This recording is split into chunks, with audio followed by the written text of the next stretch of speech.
everybody. Welcome to another edition of the Utopia podcast. I am Chris, and alongside me is Tommy. Tommy, how's it going? Pretty good. It's a late night tonight from EA. That's right. They kept us up later on this Thursday night. It's Thursday, early Friday for some people.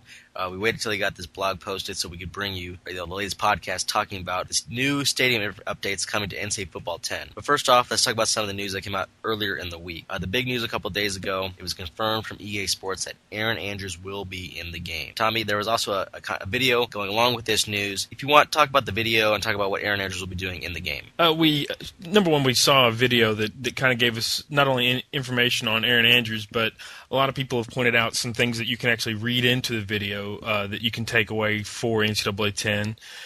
Part with Erin Andrews is basically it tells us that she'll be featured as a sideline reporter. She'll be delivering in-game news as far as injuries, etc. But that as well, she'll be featured in a major mode that will be revealed at a later date. We don't have any information as to what that will actually be, but like they say, they'll kind of give us more information at a later date. As far as the video itself, Erin kind of has a few interview questions that she answers for us. But that as well, in the background, you can kind of see highlights from what appear to be NCAA Football 10. The reason why we can decipher that is that, number one, it appears there's the break tackle technology that was on Madden last year. You can kind of see that during the short segment that shows Percy Harvin, and he's being tackled, but he's spinning while he's being tackled. So that kind of lends credence that that'll be an NCAA 10. As well, there's it shows off the new Texas Tech uniform combination with the white top and black pants. So that as well lends credence that this is all NCAA 10. And then as well, she goes into who she thinks is her picks for the cover athletes. She says that she thinks Harvin will be. She may or may not have heard that Crabtree will be.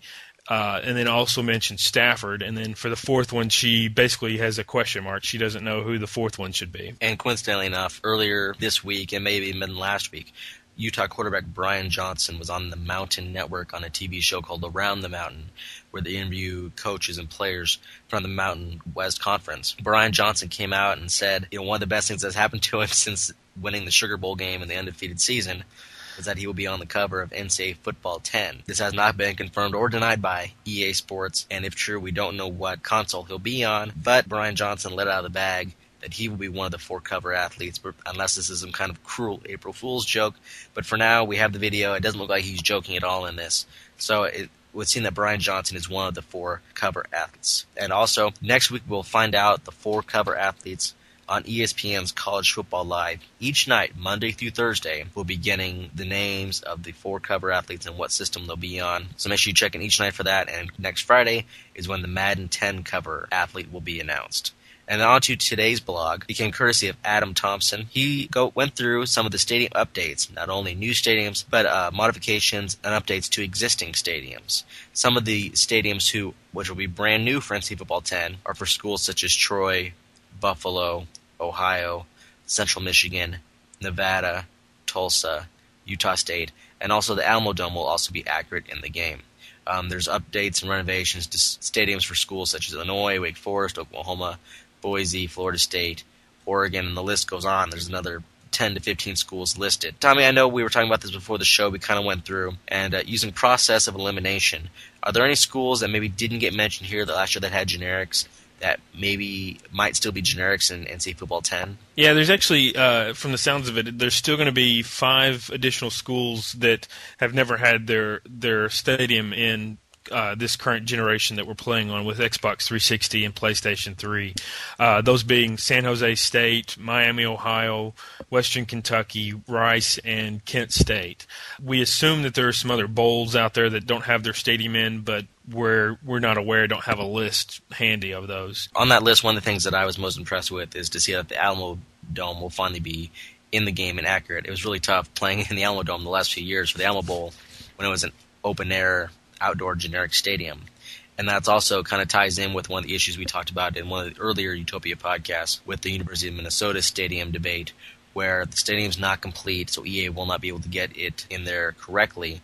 So the debate was, do they go with the Metrodome or do they go with an open-air generic and have it modified for Minnesota with banners and logos? As of right now, we don't know for sure what they're going to do. But I really think this blog, while some people may have not thought it was very earth-shattering, I know the Oregon fans are really excited because they have this huge new Jumbotron. The Nebraska fans were wondering if they'd get their 2 new Jumbotrons, and Adam even comments in his blog, how many video screens do you guys have? So it was a pretty interesting blog, I think, for people who really look for the details in terms of the stadiums, and they want their school to be very, very accurate. Yeah, it was really good because, I mean, I've been lucky being an Arkansas State fan that our stadium's been in the past couple of years.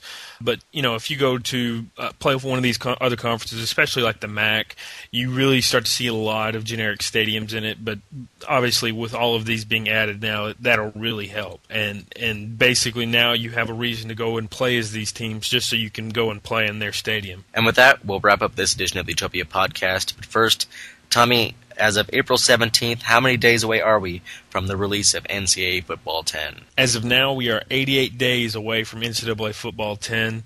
That's a lot of time that we can, as I always say, continue to hear more information. And, people are going to start to get antsy as time goes on, but I'm sure EA will start sharing some good information with us. Yes, next week with the cover athletes coming out, I think that's really going to – I would imagine we're going to find out 1 or 2 big features, or maybe some more gameplay features will be fleshed out and explained in better detail. So I think the next week or two, I think the information is going to pick up. And people, don't forget that we have everything archived in the Utopia podcast. You can get us through iTunes, through our NCAA Strategies channel on YouTube, or visit us at ncaaStrategies.com. All the news that goes up, we're archiving it.